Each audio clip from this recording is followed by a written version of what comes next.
welcome back to the channel. Part of a good overall self-care package, I think, is making sure that you are consuming good media. I don't just mean that this has to be like really happy, positive type of stuff. It's just making sure that you are consuming media that helps you nourish your soul, makes you feel good about yourself, makes you become a better person in one way or another, whatever that is for you. So this week, I wanted to talk a little bit about my favorite podcasts. As some of you may already know, I love podcasts.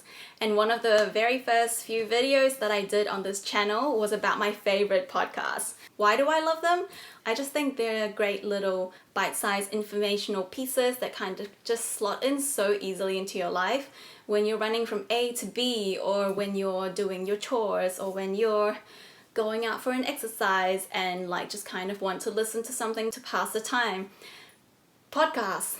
It's just so easy to download and listen to, and it's free. One of the brighter sides of being in lockdown is being able to get back into some of these podcasts and also discovering cool new podcasts.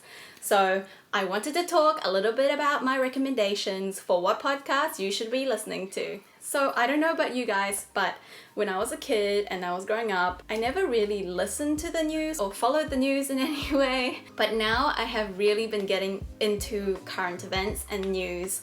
And my two favorite podcasts for this, which is basically just like a news radio, are NPR's Up First and the Financial Times. So I love both of these podcasts. I feel like they're pretty neutral in the way that they deliver the news and their messages. Both of these news channels are more US focused, but it also does cover global news. Each episode is around 10 to 15 minutes, and I kind of like listen to them in the morning as I'm kind of brushing my teeth or making a cup of coffee. I have been giving Planet Money a go. So at first, for some reason, just didn't really like the idea of listening to a podcast called Planet Money. I'm not sure why. But now that I've given it a proper go, I am really enjoying the topics that are covered by Planet Money. It basically talks about the economy in a way that is really understandable, relatable, as well as entertaining. You'll definitely be learning a lot about the world that we live in. And there's also an offshoot of Planet Money that I also listen to. It's called The Indicator. And The Indicator is kind of around 10 to 15 minutes. It's a quick hit of insight into work, business, the economy, and everything else. So another favorite of mine that I've discovered this year is NPR's It's Been a Minute by Sam Sanders. So the podcast has a really good mix of politics and pop culture, which kind of makes politics a lot more accessible in some ways, I think. And it's just a really good way to kind of keep up with current events. It's also a really good platform to kind of listen to different people's perspectives on things. I've got two recommendations to make for binge-worthy storytelling type of podcasts. And so the first is Dr. Death.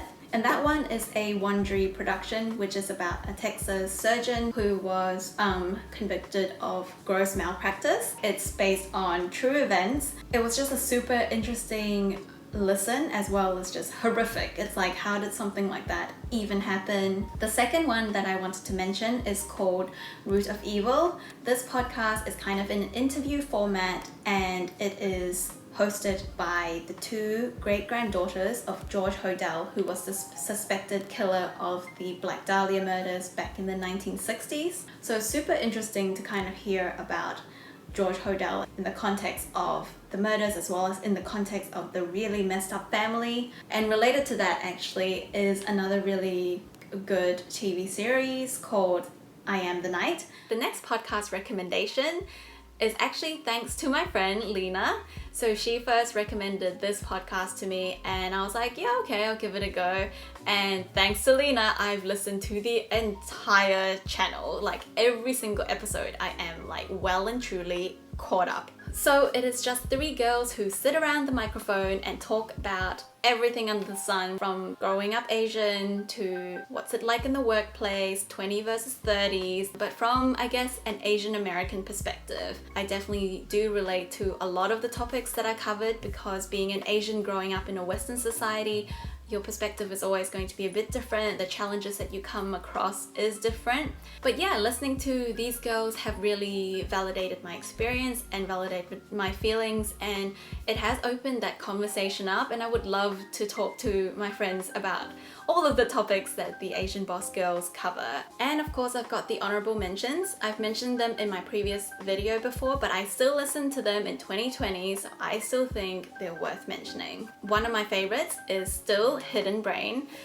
I just love Hidden Brain because it kind of covers social psychology type topics, behavioral economics, and it kind of talks about an issue or a topic and kind of like feeds in different pieces of research. So it's a very well-informed podcast. I'm still also listening to How I Built This. The interviews are always really interesting, and now that we're kind of in lockdown, there's also a resilience type series where Guy Raz kind of talks to founders and business owners about how they're coping and adapting to the current COVID-19 situation. So that's really interesting and topical as well. But I always really like listening to these interviews because it kind of really shows you what it takes to kind of really get there, the luck as well as the hard work that is involved. And I also like it because I do think that it's very heartwarming. Like most of these interviews with these founders are pretty heartwarming and, you know, really like gives you a fresh perspective on things. I still listen to 99% from time to time. One, because it's just about just the design of the world or design of society aspects you wouldn't really think about, and I just find that so fascinating. And when I'm still up for a good laugh, or I just want like people's voices in my ear and just kind of in the background, I put on No Such Thing as a Fish because it is still so funny, and also it's like it's fun facts. It's just great. It's factual, it's fun. What more do you need? Thank you for watching this video, guys. If you liked it, please click the like button, subscribe if you're not subscribed already. And if you end up listening to any of the podcasts that I've mentioned, I'd love to hear your thoughts on it. Also, please let me know if you have a podcast favorite that I haven't mentioned, and leave that in the comment section down below. I'll be sure to check it out. I'll see you in the next one. Bye!